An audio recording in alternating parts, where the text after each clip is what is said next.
The morning mist hung heavy over Buckingham Palace as Camilla, queen consort, stood at her bedroom window watching the changing of the guard. She had grown accustomed to this daily ritual over the years, finding comfort in its predictability. Little did she know that this particular Thursday would mark the beginning of the end of everything she had worked so hard to achieve within the royal family.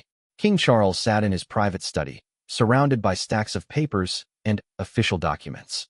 His weathered hands trembled slightly as he reviewed the intelligence reports that had been placed before him just hours earlier. The evidence was damning, painting a picture of financial misconduct and abuse of royal privileges that he could no longer ignore. His wife, the woman he had loved and fought for decades to marry, had been systematically exploiting her position for personal gain. The investigation had begun quietly 6 months ago when Princess Anne first brought her concerns to Charles. She had noticed irregularities in the royal household accounts and questioned certain expenditures that seemed excessive even by royal standards. And, known for her no-nonsense approach and keen eye for detail, had spent weeks quietly gathering evidence before approaching her brother with her findings. Charles remembered the day and had first knocked on his study door with those manila folders in her hands. Her face had been grave, her usual composed demeanor cracked with worry and disappointment. She had laid out the evidence methodically, explaining how Camilla had been redirecting funds meant for charitable causes into personal accounts, how she had been selling access to private royal events to wealthy donors, and how she had been using royal staff for personal errands and private business ventures. The evidence was overwhelming. Bank statements showed mysterious transfers, email communications revealed inappropriate arrangements with wealthy benefactors, and witness testimonies from palace staff painted a picture of systematic abuse of power. Charles had hoped against hope that there would be an innocent explanation, that somehow the evidence would prove to be a misunderstanding or a setup by enemies of the crown. For weeks, Charles had wrestled with the information, unable to sleep, barely able to look his wife in the eye during their morning conversations over tea. He had commissioned his own private investigation, hoping to either clear Camilla's name or to understand the full scope of what had been happening under his nose. The results had only confirmed what Anne had already discovered and revealed even more troubling details. Camilla had been using her position to influence government contracts, steering lucrative deals toward companies owned by her friends and family members. She had been accepting expensive gifts from foreign dignitaries without declaring them, as required by royal protocol. Most troubling of all, she had been secretly meeting with representatives from hostile foreign governments, sharing sensitive information about royal security arrangements and the family's private schedules. The revelation about the security breaches had been the final straw. Charles understood that this was no longer just about financial impropriety or ethical lapses. This was about national security and the safety of his entire family. Every royal engagement, every state dinner, every private family gathering had potentially been compromised by Camilla's actions. As Charles sat in his study that morning, he realized that he had been living with a stranger. The woman he had married, the woman he thought he knew better than anyone in the world, had been living a double life. She had been methodically exploiting every aspect of her royal role while maintaining the facade of a devoted wife and committed royal family member. The irony was not lost on him. Camilla had spent years fighting for acceptance within the royal family and among the British public. She had worked tirelessly to rehabilitate her image after the tumultuous years surrounding his divorce from Diana and their eventual marriage. She had taken on royal duties with apparent enthusiasm, supporting numerous charities and representing the crown at various events around the world. But now it appeared that all of that had been an elaborate performance, a carefully constructed cover for activities that violated every principle the royal family was supposed to represent. Charles felt betrayed not just as a husband, but as a monarch who had trusted her with the most sacred responsibilities of the crown. Princess Anne had been equally devastated by the discoveries. She had never been particularly close to Camilla, but she had respected her commitment to royal duties and her apparent dedication to Charles, and prided herself on being a good judge of character. And the revelation that she had been so thoroughly deceived was a blow to her confidence and her faith in the family's judgment, and had spent sleepless nights going through financial records and correspondence, building an airtight case that could not be dismissed or explained away. She had consulted with legal experts and security advisors, all of whom had confirmed that Camilla's actions constituted serious breaches of royal protocol and potentially criminal activity. The Princess Royal had always been known for her direct approach to problems, and this situation was no different. While Charles had hoped to find a way to handle the matter privately, and insisted that the full scope of Camilla's misconduct be exposed, and that appropriate action be taken immediately. She argued that anything less would compromise the integrity of the monarchy and potentially endanger the safety of the entire family. The breaking point had come when security services discovered that Camilla had been photographed at a private meeting with representatives from a foreign intelligence service.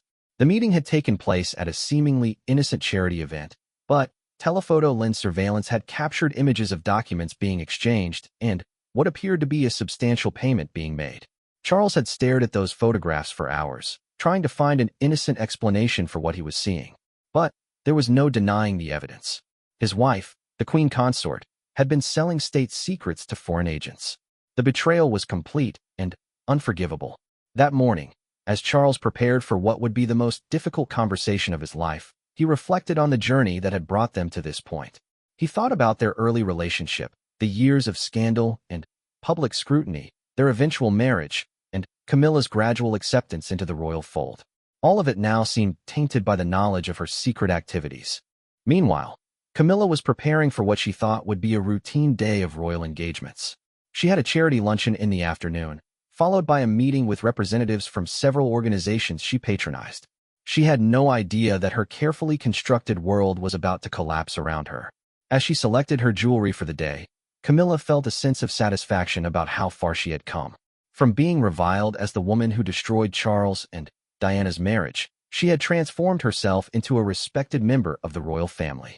She had her own causes, her own supporters, and her own place in the institution she had once threatened to destroy. But even as she adjusted her necklace in the mirror, security personnel were already taking positions around the palace. Legal documents were being prepared, and arrangements were being made for what would be one of the most dramatic days in recent royal history. The evidence against her was overwhelming, and there would be no opportunity for denial or explanation. Charles had made the decision that Camilla would be confronted with the evidence that morning, given an opportunity to explain herself, and then informed of the consequences of her actions. There would be no gradual revelation, no opportunity for her to destroy evidence or flee the country. The full weight of her misconduct would be laid before her all at once, and she would be expected to accept the consequences with whatever dignity she could muster. The king had consulted with constitutional experts and legal advisors throughout the previous week, ensuring that every action he planned to take was proper and legally sound. The process of stripping someone of royal titles was complex and required careful attention to legal precedent and constitutional law. But the evidence was so overwhelming and the security implications so serious that there was no doubt about the appropriateness of the planned actions. As the morning progressed, the tension in the palace was palpable. Staff members who had worked with Camilla for years had no idea that their world was about to be turned upside down. Guards continued their routines, unaware that they were about to witness one of the most dramatic confrontations in royal history. Charles took one last look at the evidence files before summoning Camilla to his study. The documents told a story of systematic betrayal that stretched back years, possibly to the very beginning of their marriage. Everything he had believed about their relationship, about her commitment to the royal family, and to him personally, had been a carefully constructed lie. The morning sun was beginning to break through the palace windows as Charles prepared to confront the woman he had once thought he would love and trust for the rest of his life. The evidence was clear, the legal framework was in place, and the security of the realm demanded action. There would be no going back from what was about to happen, no possibility of reconciliation or forgiveness. As Camilla made her way toward Charles's study, responding to his formal request for a private meeting, she had no idea that she was walking toward the complete destruction of everything she had worked to build over the past 2 decades. The Queen Consort was about to become just Camilla Parker Bowles once again, stripped of every honor and privilege she had accumulated as a member of the royal family. The palace walls that had witnessed centuries of royal drama were about to witness something unprecedented, the complete and total fall from grace of a queen consort who had betrayed not just her husband, but the crown, the country, and every principle the monarchy was meant to represent. The confrontation that was about to take place would mark the beginning of the end of Camilla's royal life and the start of one of the most difficult periods in modern royal history. Camilla entered Charles's study with her usual confident stride, expecting perhaps a discussion about upcoming royal engagements or family matters. The room felt different somehow, charged with intention she couldn't quite identify. Charles stood with his back to her, gazing out the window at the palace gardens where they had once walked together in happier times. "You wanted to see me, darling?" Camilla said, settling into the leather chair across from his desk. She noticed immediately that he didn't turn around to greet her with his customary smile. Something was wrong, but she couldn't imagine what it might be. When Charles finally turned to face her, Camilla was shocked by his appearance. His face was pale and drawn, his eyes red-rimmed as if he hadn't slept in days. Deep lines of worry and disappointment were etched into his features, making him look older than his years. This was not the man she had shared breakfast with just hours earlier. "Charles, you look terrible. Are you ill? Should I call the doctor?" Camilla reached forward in her chair, genuine concern in her voice. Despite everything that would soon be revealed, her care for his well-being in that moment was real. Charles moved slowly to his desk, his movements deliberate and heavy. He placed his hands on the manila folders that contained the evidence of her betrayal, folders that would change both of their lives forever. For a moment, he seemed to struggle with how to begin this conversation that he had rehearsed in his mind countless times over the past weeks. "Camilla," he said finally, his voice hoarse with emotion, "we need to discuss some very serious matters that have come to my attention. Matters that concern your conduct as queen consort, and your activities over the past several years." The tone of his voice sent a chill through Camilla. This was not her husband speaking to her with love and familiarity. This was the King of England addressing a subject who had transgressed against the crown. She straightened in her chair, her mind racing as she tried to understand what could possibly have prompted this formal, cold approach. "I don't understand what you mean, Charles. What matters? What conduct?" Camilla's voice carried a note of defensive confusion. She had always been skilled at maintaining her composure under pressure, a skill that had served her well during the difficult years when she was vilified by the press and the public. Charles opened the first folder and began removing documents, laying them out on the desk between them like pieces of evidence in a courtroom.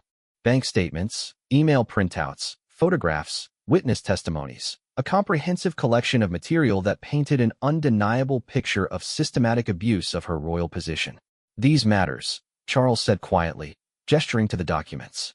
"Financial irregularities in accounts under your control, unauthorized meetings with foreign nationals, misuse of royal staff and resources for personal gain, sales of access to private royal events, and, most seriously, sharing of classified information with unauthorized parties." Camilla stared at the documents as if she had never seen them before. Her mind raced as she recognized her own handwriting on some of the papers, her own signature on others. The evidence was comprehensive and damning, but she had never expected anyone to discover her carefully hidden activities. "I can explain all of this," she began, but Charles held up his hand to stop her. "Can you explain this?" He slid a photograph across the desk. It showed Camilla at what appeared to be a charity event, but, in the background, she was clearly visible accepting an envelope from a man who had been identified as a foreign intelligence operative. The telephoto lens had captured the exchange in perfect detail. Camilla looked at the photograph and felt her carefully constructed world begin to crumble. She had been so careful, so methodical in her approach to these side activities. She had never imagined that she was being watched, that someone was building a case against her. "How long have you known?" she asked quietly, her defiant facade beginning to crack. "Long enough," Charles replied. "Long enough to verify every detail, to confirm every suspicion, to build an irrefutable case against you. The question now is not whether these activities took place. The evidence is overwhelming. The question is why. Why would you risk everything we built together? Why would you betray not just me, but the institution we both swore to serve?" Camilla sat in silence for a long moment, staring at the evidence of her secret life spread across the desk. She had always known this day might come, but she had convinced herself that she was too clever, too careful to be caught. Now, faced with the reality of her exposure, she had to decide whether to continue the pretense or finally tell the truth. "It started small," she said finally, her voice barely above a whisper. "Just accepting a few gifts that seemed harmless. Everyone else was doing it, taking advantages where they could. I didn't think anyone would care about a necklace here, a vacation there." Charles leaned back in his chair, his expression unchanged. He had hoped for remorse, for an explanation that might somehow mitigate the betrayal. Instead, he was hearing justification and deflection. "But it didn't stay small, did it?" Charles said. It escalated. The gifts became payments. The favors became intelligence sharing. The small corruptions became threats to national security. You don't understand the pressures I've been under, Camilla said, her voice growing stronger, more defensive. I've spent years being scrutinized, criticized, compared to Diana at every turn. I've worked tirelessly for this family, for this institution, and what have I received in return? Tolerance, at best. I was never truly accepted, never truly welcomed. I had to create my own security, my own future. Charles felt a surge of anger at her words. After everything he had done to protect her, to bring her into the family, to ensure her acceptance by the public and the press, she spoke as if she had been mistreated and abandoned. Security through treason? Charles asked, his voice rising slightly. Future through betrayal of state secrets? You've compromised the safety of this entire family, Camilla. Every event we've attended, every private moment we've shared, every security arrangement we've relied upon, all of it has been potentially compromised by your actions. At that moment, there was a soft knock on the study door. Princess and entered without waiting for permission, her face set in grim determination. She carried additional folders and what appeared to be legal documents. Camilla looked from Charles to and realized that this was not a spontaneous confrontation, but a carefully planned intervention. I see you've begun, and said, taking a position standing behind Charles's chair. Her presence was intimidating and formal, adding to the sense that this was now an official royal proceeding rather than a private family matter. And has been instrumental in uncovering your activities, Charles explained to Camilla. Her diligence and attention to detail revealed the discrepancies that started this investigation. Without her commitment to the integrity of this institution, your betrayals might have continued indefinitely. Camilla looked at and with a mixture of surprise and anger. She had never suspected that the Princess Royal was investigating her activities, and had always been cordial but distant, focused on her own royal duties, and seemingly uninterested in the internal politics of the family. The idea that she had been secretly building a case was both shocking and infuriating. How long have you been spying on me? Camilla demanded, turning to face and directly. I've been protecting this family and this institution, and replied coolly. When I noticed irregularities in financial accounts, I investigated. When I discovered evidence of misconduct, I reported it to the king. That's not spying, that's doing my duty. Your duty, Camilla repeated with bitter sarcasm. Of course, saint and always doing her duty. Always the perfect royal, never putting a foot wrong. Must be nice to have been born into this life instead of having to fight for every scrap of acceptance. Anne's expression didn't change, but Charles could see the anger flashing in her eyes. She had indeed been born into the royal family, but she had also spent her entire life serving it with unwavering dedication and integrity. Camilla's accusation was not just wrong but insulting to someone who had sacrificed personal desires for royal duty countless times. I was born into this responsibility, and said quietly, but you chose to accept it when you married Charles. You chose to take on the duties and privileges of your position. No one forced you to become queen consort, and no one forced you to betray the trust that came with that role. Charles watched the exchange between his wife and his sister, seeing clearly for the first time the fundamental differences between them, and had always understood that royal privilege came with royal responsibility, that the benefits of their position were balanced by absolute obligations to the crown and the country. Camilla, it now appeared, had seen only the privileges and had systematically ignored the responsibilities. Let's focus on the matter at hand, Charles said, trying to regain control of the conversation. Camilla, you've admitted that these activities took place. You've offered justifications, but you haven't expressed any remorse for the betrayals or concern for the damage you've caused. I need to know if you understand the gravity of what you've done. Camilla looked between Charles and, realizing that she was completely outnumbered, and that any hope of talking her way out of this situation was rapidly disappearing. The evidence was too comprehensive, the security implications too serious, and the royal determination too strong for her to escape consequences. What happens now? She asked, her voice small and defeated. Charles opened another folder, this one containing legal documents that had been prepared by the royal household solicitors. The papers detailed the process by which royal titles could be removed and the legal implications of such action. Constitutional experts had been consulted, precedents had been researched, and a framework had been established for what was about to happen. Now, Charles said, his voice heavy with sadness and Resolve. We deal with the consequences of your actions. The evidence of your misconduct is overwhelming, and the threats to national security are serious. I cannot, and will not allow these betrayals to continue or to go unpunished. Camilla stared at the legal documents, seeing her own name mentioned multiple times in language that spoke of revocation of titles, removal of privileges, and termination of royal status. The reality of what was happening began to sink in fully for the first time. "You're going to strip me of everything," she said, the words coming out as a statement rather than a question. "You've stripped yourself of everything," Charles replied sadly. "Through your actions and your choices, you've made it impossible for me to allow you to continue as queen consort. The security of the realm, the integrity of the institution, and the safety of this family all require that action be taken." The room fell silent as the full weight of the situation settled over all three of them. 20 years of marriage, decades of shared history, countless public appearances, and private moments. All of it was being dissolved by the evidence of systematic betrayal that lay spread across Charles's desk.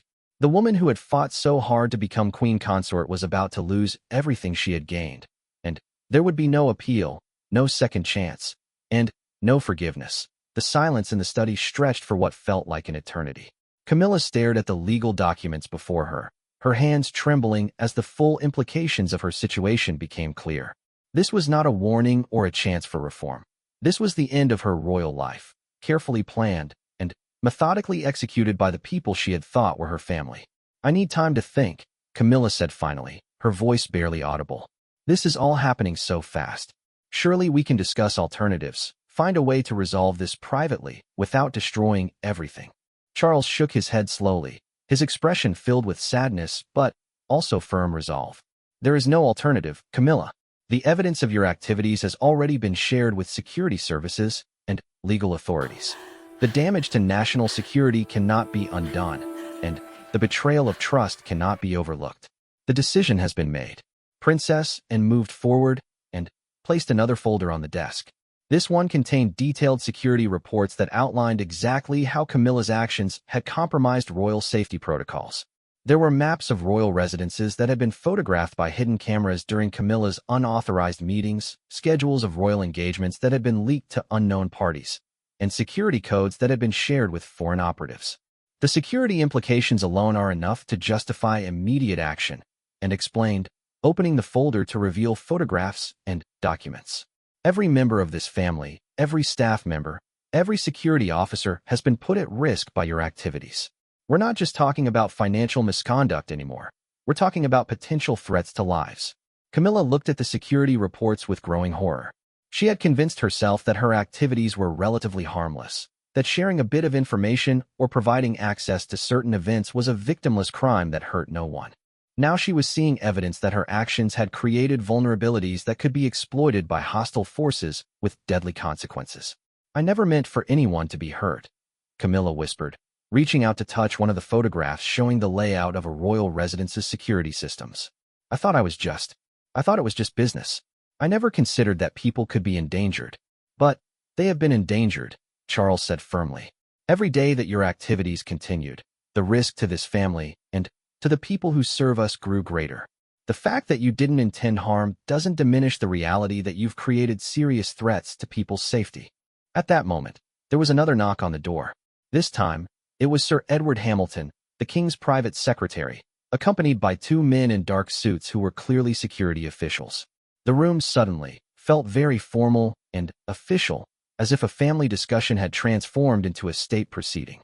"Your Majesty," Sir Edward said with a formal bow, "the arrangements have been completed as requested.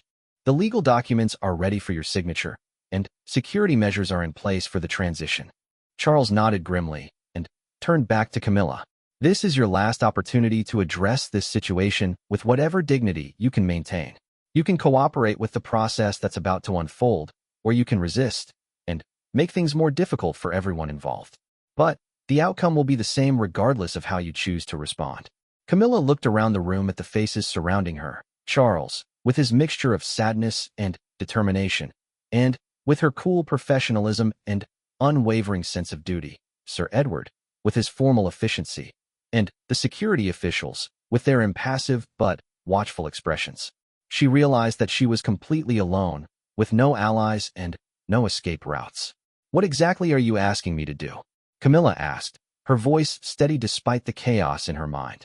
Sir Edward stepped forward with a leather portfolio containing official documents. Mrs. Parker Bowles, he began, pointedly not using her royal title. These documents formally revoke all royal titles, privileges, and honors that have been granted to you as a result of your marriage to His Majesty. They also outline the terms of your separation from the royal household and the restrictions that will be placed on your future activities. The use of her former name hit Camilla like a physical blow. In an instant, she had gone from being queen consort to being Mrs. Parker Bowles, a private citizen with no royal standing or protection. The transformation was immediate and devastating. You'll need to sign here, Sir Edward continued, pointing to several places in the documents, acknowledging that you understand the terms and agreeing to comply with the conditions outlined therein. Camilla took the documents with shaking hands and began to read. The language was formal and legal, but the meaning was crystal clear. She was being stripped of every honor she had received as Charles's wife. Her patronages would be terminated, her royal duties would be ended, her access to royal residences would be revoked, and her security protection would be withdrawn. More troubling were the restrictions outlined in the latter part of the document. She would be prohibited from speaking publicly about her time as a member of the royal family. She would be forbidden from writing books or participating in documentaries about royal life. She would be required to return all gifts, jewelry, and personal items that had been provided to her in her capacity as queen consort. This is exile, Camilla said, looking up from the documents. You're not just taking away my titles. You're erasing my entire life for the past 20 years. You erased it yourself, and replied sharply. Every choice you made, every betrayal you committed, every secret meeting you held contributed to this outcome. We're simply acknowledging the reality that your actions have created. Charles moved around his desk to stand closer to Camilla, but he made no move to comfort her or offer physical support. The distance between them was emotional as well as physical, a gulf that had been created by her betrayals and could never be bridged. I know this is difficult, Charles said quietly, but it's the only way to protect the integrity of the institution and the safety of the family. Your activities have made it impossible for you to continue as queen consort or even as a member of the royal household. The damage has been done, and now we have to deal with the consequences. Camilla stared at the signature lines on the documents, realizing that signing them would formally end the most significant chapter of her life. Everything she had worked for, everything she had achieved, everything she had built over 2 decades would be wiped away with a few strokes of a pen. What about our marriage? She asked, the question coming out as a whisper. Charles was quiet for a long moment before answering. Our marriage cannot continue under these circumstances. The betrayal of trust has been too complete, and the security implications make it impossible for us to maintain any kind of relationship. Divorce proceedings will begin immediately after you sign these documents. The finality of his words hung in the air like a death sentence. Not only was Camilla losing her royal titles and privileges, but she was also losing her husband and what she had believed was the love of her life. The man she had waited decades to marry, the man she had thought would stand by her through anything, was casting her out completely and permanently. Where will I go? Camilla asked, the practical implications of her situation beginning to dawn on her. What will I do? How will I live? Sir Edward consulted another document in his portfolio. Arrangements have been made for temporary accommodation while you establish your own living situation. A modest allowance will be provided for a limited period to help with the transition, but you'll be expected to become financially independent as quickly as possible. The contrast with her current lifestyle was stark and humiliating. From living in palaces with dozens of staff members at her service, she would be moving to a small apartment with no support system and limited resources. From being one of the most recognizable and powerful women in the world, she would become a private citizen with a tainted reputation and uncertain future. I need a lawyer, Camilla said, grasping for some way to fight back against what was happening to her. I have rights. There must be legal protections, ways to challenge this process. One of the security officials stepped forward and placed a business card on the desk. Mrs. Parker Bowles, you're welcome to consult with legal counsel, but I should inform you that certain aspects of your case have been referred to law enforcement authorities. You may be facing criminal charges related to your unauthorized sharing of classified information and your financial activities. The mention of criminal charges sent a new wave of fear through Camilla. She had been so focused on the loss of her royal status that she hadn't fully considered the possibility of prosecution for her activities. The idea of facing trial, of possibly going to prison, added a new dimension of horror to her situation. Charles watched his wife's face as the full implications of her situation sank in. Part of him felt sympathy for her distress, but it was overwhelmed by his anger at her betrayal and his determination to protect the institution he served. She had created this situation through her own choices, and now she would have to face the consequences. The sooner you sign the documents, and said firmly, the sooner this process can be completed with whatever privacy can still be maintained. The longer you delay, the more likely it becomes that details will leak to the press, and the situation will become even more difficult for everyone involved. Camilla realized that she had no choice but to comply. She could resist, she could refuse to sign, she could try to fight the process through legal channels, but the outcome would ultimately be the same. The evidence against her was overwhelming. The security concerns were legitimate, and the royal determination was absolute. Resistance would only prolong her agony and increase the chances of public humiliation. With trembling hands, she picked up the pen that Sir Edward offered and moved it toward the first signature line. The simple act of signing her name would transform her from queen consort to exile, from royal family member to persona non grata, from Charles's beloved wife to a stranger he would never speak to again.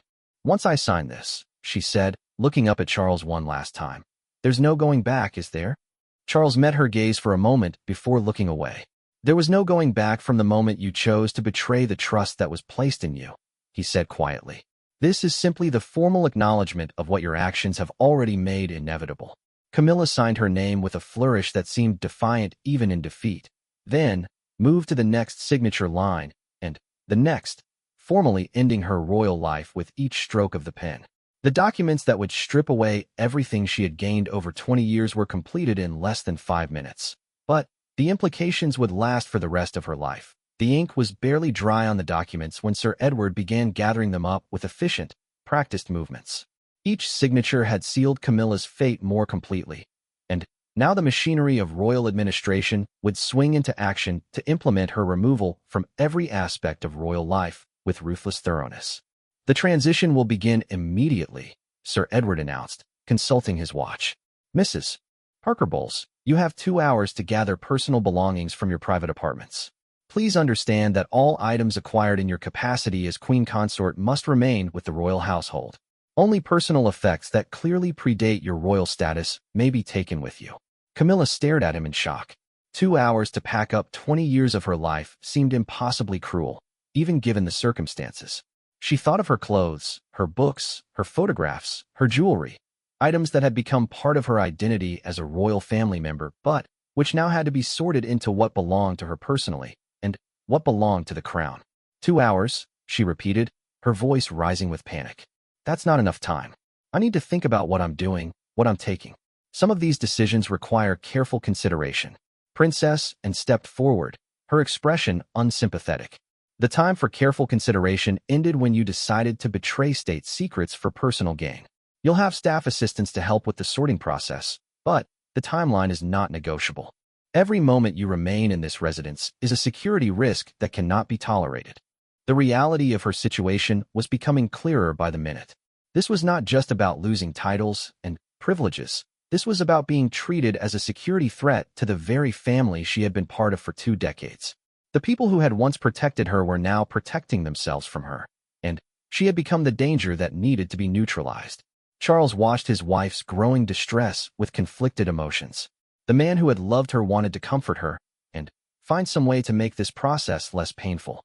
But the king who had been betrayed knew that any show of mercy or consideration would be interpreted as weakness and might compromise the security measures that were now essential. "I'll assign Mrs. Morrison to assist you with the packing," Sir Edward continued, referring to Camilla's longtime lady-in-waiting. "She's familiar with your belongings and can help ensure that the sorting process is completed efficiently and appropriately." The mention of Mrs. Morrison brought tears to Camilla's eyes for the first time since the confrontation began. Sarah Morrison had been more than just a staff member. She had been a friend, confidant, and trusted advisor for over 15 years. Now even that relationship would be severed as part of her exile from royal life. Will I be able to say goodbye to the staff? Camilla asked, her voice breaking slightly. Some of these people have worked with me for years. They deserve an explanation, or at least a proper farewell. Absolutely not, and replied immediately. Staff members will be briefed about the situation on a need-to-know basis only. There can be no opportunity for you to influence their understanding of events or to create sympathy that might compromise their loyalty to the institution. The harshness of Anne's response revealed the depth of the suspicion that now surrounded Camilla. She was no longer seen as a family member who had made mistakes, but as a hostile actor who might use any opportunity to cause further damage to the royal household.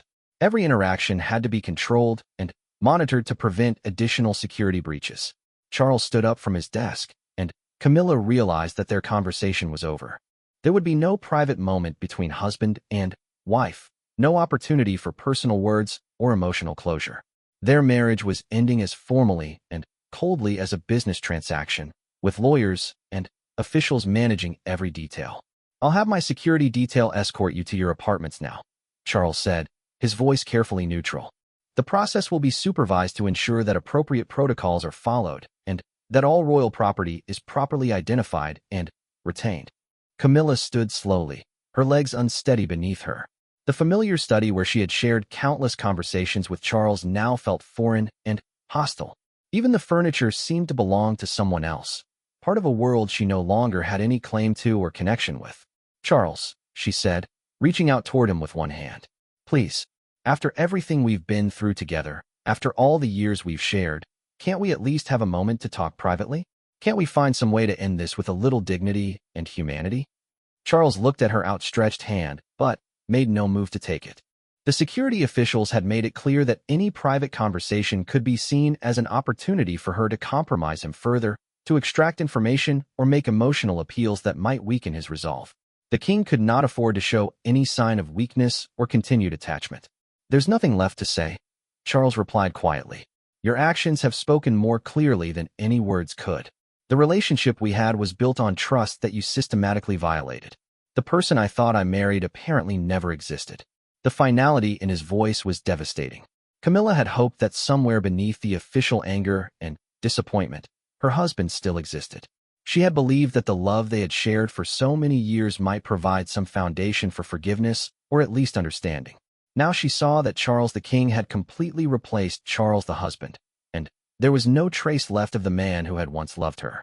Princess and moved toward the door, clearly eager to see the process move forward. Her patience with the emotional aspects of the situation was exhausted, and she wanted to focus on the practical necessities of removing a security threat from the royal household. The sooner this is completed, the better for everyone involved, and said firmly. Every minute of delay increases the risk of leaks and complicates the security situation. Mrs. Parker Bowles needs to understand that her personal feelings are now secondary to the needs of the institution. The security officials flanked Camilla as she moved toward the door, their presence making it clear that she was now under escort rather than protection. Morrison was waiting in Camilla's sitting room with several large suitcases and a team of additional staff members. Her usually composed demeanor was cracked with emotion, and she struggled to maintain professional composure as she saw her former employer being escorted by security. Your Maj, Mrs. Parker Bowles, Mrs. Morrison began, then stopped herself as she realized that the title she had used for years was no longer appropriate. The correction was painful for both women, highlighting how completely Camilla's status had changed. Hello, Sarah, Camilla said softly, using her lady-in-waiting's first name for perhaps the first time in their long relationship. I suppose you've been told what's happening? Mrs. Morrison nodded, tears visible in her eyes. I've been briefed about the situation. I'm here to help you gather your personal belongings. I want you to know that this is very difficult for all of us who have worked with you over the years. One of the security officials stepped forward immediately. Mrs. Morrison, please remember that your communications need to remain strictly professional. Personal commentary about the situation is not appropriate. The interruption was a stark reminder that even this packing process was being monitored for security purposes. Every conversation, every item selected, every emotional moment would be scrutinized to ensure that no further breaches of protocol occurred. Camilla moved through her former apartments like a stranger, looking at belongings that had once defined her identity as a royal family member. The wardrobe filled with custom-made designer gowns that she had worn to state dinners and royal galas would have to be left behind. The jewelry collection that included gifts from foreign dignitaries and purchases made with royal funds would remain with the crown. Even books that had been given to her as queen consort would be considered royal property. What about my photographs? Camilla asked, looking at frames containing images from royal tours, family gatherings, and official events. Many of them showed her with Charles at various stages of their relationship, documenting the journey from scandal to acceptance to this devastating end. Mrs. Morrison consulted a list provided by the royal household's legal team. Personal photographs from before your marriage can be taken, she explained carefully. Anything from official royal events or that includes other members of the royal family in their official capacity must remain. The sorting process was heartbreaking. Photo by photo, Mrs. Morrison had to determine what belonged to Camilla Parker Bowles, the private citizen, versus what belonged to the queen consort. Images of family holidays were separated from state visit photographs. Casual snapshots were distinguished from official portraits, and personal moments were divided from royal duties. As the afternoon wore on, Camilla's 20 years as a royal family member were systematically dismantled and packed into a small collection of suitcases. The life she had built, the identity she had created, the status she had achieved, all of it was being stripped away with bureaucratic efficiency and legal precision. The most painful moment came when Mrs. Morrison handed her a jewelry box containing the few pieces she would be allowed to keep. Gone were the magnificent necklaces, the historically significant brooches, the crown jewels she had been privileged to wear. What remained were simple pieces from her earlier life and a few items that could be clearly documented as personal gifts unrelated to her royal status. I think we're finished here, Mrs. Morrison said quietly, looking around the now sparse apartments. Is there anything else you want to take one last look at? Camilla walked slowly through the rooms that had been her home for so many years, trying to memorize details that she would never see again. The view from her bedroom window over the palace gardens, the sitting room where she had entertained guests and planned charitable events, the dressing room where she had prepared for some of the most important moments of her life. All of it was being left behind forever. No, she said finally, her voice barely audible. There's nothing left here that belongs to me anymore. The security detail was waiting to escort her from the palace, and she realized that in a few minutes she would be walking out of the only home she had known as an adult. The transition from queen consort to exile would be complete, and she would begin the most difficult chapter of her life as a woman without family, without status, and without a clear future. The afternoon sun was beginning to fade as Camilla took her last look at the palace that had been both her sanctuary and her prison. The building that had represented the pinnacle of her achievements would now stand as a monument to her failures, and she would never again walk through its doors as anything more than a cautionary tale about the consequences of betraying royal trust. The black sedan that waited outside the palace was unmarked and unremarkable, a stark contrast to the royal vehicles that had transported Camilla for the past 20 years. No flags flew from its hood, no royal insignia marked its doors, and no ceremony attended her departure. She was leaving as she had arrived decades ago, as a private citizen with no claim to royal attention or protection. Mrs. Morrison handed the suitcases to the driver with tears streaming down her face, unable to speak as she watched the woman she had served faithfully for so many years step into exile. Their relationship, like everything else in Camilla's royal life, was ending without the possibility of future contact or communication. Goodbye, Sarah, Camilla said quietly, knowing that these would likely be the last words they ever exchanged. Thank you for everything you've done for me over the years. I hope you understand that none of this was meant to hurt the people I cared about. Mrs. Morrison nodded silently, then turned and walked back toward the palace without looking back. Her loyalty now belonged entirely to the institution she served, and any connection to the disgraced former queen consort had to be severed completely and permanently. As the sedan pulled away from Buckingham Palace, Camilla looked back through the rear window at the building that had been her home for 2 decades. The palace guards continued their routines as if nothing momentous had occurred. The tourists outside the gates remained focused on their photographs and souvenirs, and the world continued to function normally despite the fact that her entire existence had been dismantled in the space of a single day. The temporary accommodation that had been arranged for her was a small flat in an unremarkable neighborhood, furnished with basic necessities, but devoid of any luxury or comfort. The contrast with her former royal apartments was jarring and depressing, highlighting just how far and how quickly she had fallen from the heights of privilege and power. Over the following days, the reality of her new life began to set in with crushing force. The modest allowance provided by the royal household would cover basic living expenses for only a few months, after which she would be entirely on her own financially. Her access to medical care, legal assistance, and other support services had been terminated along with her royal status. Most importantly, the legal restrictions on her activities meant that she had no obvious way to earn a living or rebuild her life. The criminal investigation that had been mentioned during her confrontation with Charles proved to be very real and very serious. Within a week of her exile, she received a formal notice that she was being investigated for violations of the Official Secrets Act, financial crimes related to the misuse of royal funds, and potential charges related to her unauthorized contacts with foreign agents. The lawyer she managed to hire with her limited resources painted a grim picture of her legal situation. The evidence against her was overwhelming, the security implications were serious, and the likelihood of conviction was extremely high. Even in the best-case scenario, she would face significant prison time and substantial financial penalties that would leave her destitute. The Crown Prosecution Service is taking this very seriously, her solicitor explained during their first meeting. They see this as a case involving national security breaches at the highest levels of government. The fact that you were Queen Consort actually makes the charges more serious, not less, because it demonstrates a fundamental betrayal of the trust placed in you. The media, meanwhile, remained completely unaware of what had transpired. The royal household's control over information was absolute, and no leaks had emerged about Camilla's disgrace or exile. To the outside world, she had simply disappeared from public view, perhaps taking a break from royal duties for health or personal reasons. This media silence was both a blessing and a curse. While it protected her from immediate public humiliation, it also meant that she had no way to tell her side of the story or to generate sympathy for her situation. The royal family's version of events would be the only version that mattered, and she would have no opportunity to challenge or correct their narrative. The isolation was perhaps the most difficult aspect of her new reality. For 20 years, she had been surrounded by staff members, advisors, friends, and family members who had constituted her social world. Now she was completely alone, with no one to talk to about her situation and no one who could provide emotional support during the most difficult period of her life. Her attempts to reach out to old friends from before her royal years were largely unsuccessful. Many of them felt that associating with her now would be inappropriate or potentially dangerous, given the serious criminal charges she was facing.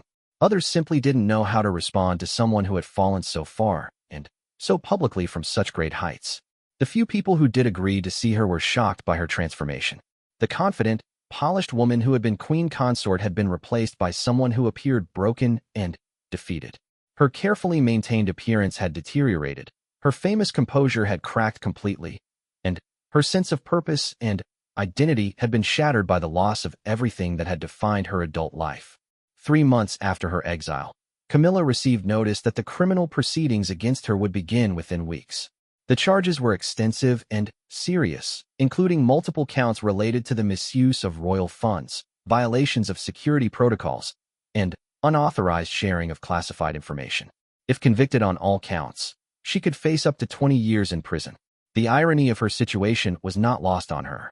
She had spent years fighting to be accepted as a legitimate member of the royal family, overcoming public disapproval and media criticism to eventually win a measure of respect and recognition. Now she would be remembered not as the Queen Consort who had served with dignity, but as the woman who had betrayed the crown and endangered national security for personal gain. Back at Buckingham Palace, King Charles was struggling with his own emotional aftermath from the events. The man who had waited decades to marry the woman he loved was now coming to terms with the fact that the woman he thought he knew had apparently never existed. The betrayal was not just professional, but deeply personal, calling into question every moment of their relationship and every decision he had made in her favor. Princess Anne had thrown herself into damage control efforts, working with security services to assess the full scope of the compromises that had resulted from Camilla's activities. The investigation revealed that royal security had been systematically weakened over several years. Foreign intelligence services had gained unprecedented access to sensitive information, and the safety of the entire royal family had been seriously compromised. "We're going to have to rebuild everything from the ground up," and reported to Charles during one of their regular security briefings. Protocols, procedures, personnel assignments, all of it has been potentially compromised and needs to be reconsidered. It will take years to fully restore confidence in our security arrangements. The impact on the royal household staff was also significant. Many long-serving employees who had worked closely with Camilla were subjected to intensive security reviews to determine whether they had been aware of or complicit in her activities. Several staff members were ultimately transferred or dismissed, and new security procedures were implemented that made the palace feel more like a fortress than a home. Charles found himself questioning every relationship and every trust he had placed in people over the years.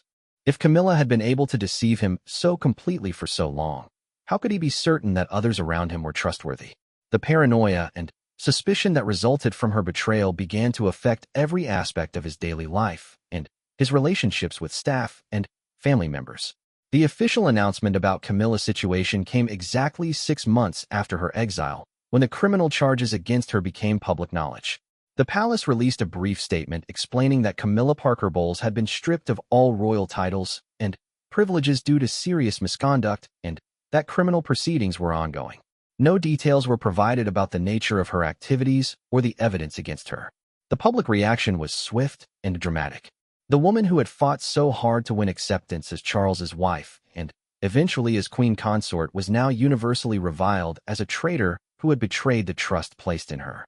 Editorial writers condemned her actions, former supporters distanced themselves from her, and opinion polls showed overwhelming public approval for the royal family's decision to exile her completely. The trial, when it finally began, was conducted largely in secret due to the national security implications of the evidence. Camilla appeared in court looking gaunt and defeated, a shadow of the confident royal figure she had once been. Her lawyers mounted the best defense they could, but the evidence against her was overwhelming and her opportunities for explaining or justifying her actions were extremely limited. The guilty verdicts on all major charges surprised no one who had been following the case. The judge's comments during sentencing were particularly harsh, noting that Camilla had violated the most sacred trusts of her position and had endangered the security of the nation for personal financial gain. The 15-year prison sentence was at the upper end of what legal experts had predicted, reflecting the seriousness with which the court viewed her crimes. As Camilla was led away to begin her prison sentence, she looked back one last time at the public gallery where no family members or friends sat waiting to offer support. The woman who had once been queen consort was now a convicted criminal, facing years of imprisonment and a future that held no promise of redemption or rehabilitation. The royal family moved forward with their duties and responsibilities as if Camilla had never existed. Official photographs were updated to remove any trace of her presence. Historical records were amended to minimize references to her role in royal life, and new arrangements were made for all the charitable and ceremonial functions she had once performed. King Charles eventually found a measure of peace in his work and in the knowledge that he had acted properly to protect both his family and his country. The betrayal had been devastating, but it had also revealed the strength of the institution and the importance of maintaining the highest standards of integrity and loyalty in royal service. Princess Anne continued her own duties with the same dedication she had always shown, but with a heightened awareness of the threats that could emerge from within the royal household itself. Her role in uncovering and addressing Camilla's betrayal had demonstrated both her loyalty to the crown and her commitment to protecting the institution from those who would exploit it for personal gain. The story of Camilla's rise and fall became a cautionary tale within royal circles, a reminder that privilege and position carry with them absolute obligations of loyalty and integrity. Her name became synonymous with betrayal and disgrace, a warning to future generations about the consequences of placing personal interests above duty to the crown and country. In her prison cell, Camilla spent long hours reflecting on the choices that had led to her downfall. The gradual corruptions that had seemed so small and harmless at the time had accumulated into a pattern of behavior that ultimately destroyed everything she had worked to achieve. The woman who had once been queen consort would spend the remainder of her days as a cautionary tale about the price of betraying royal trust and the impossible dream of redemption after such a complete and devastating fall from grace.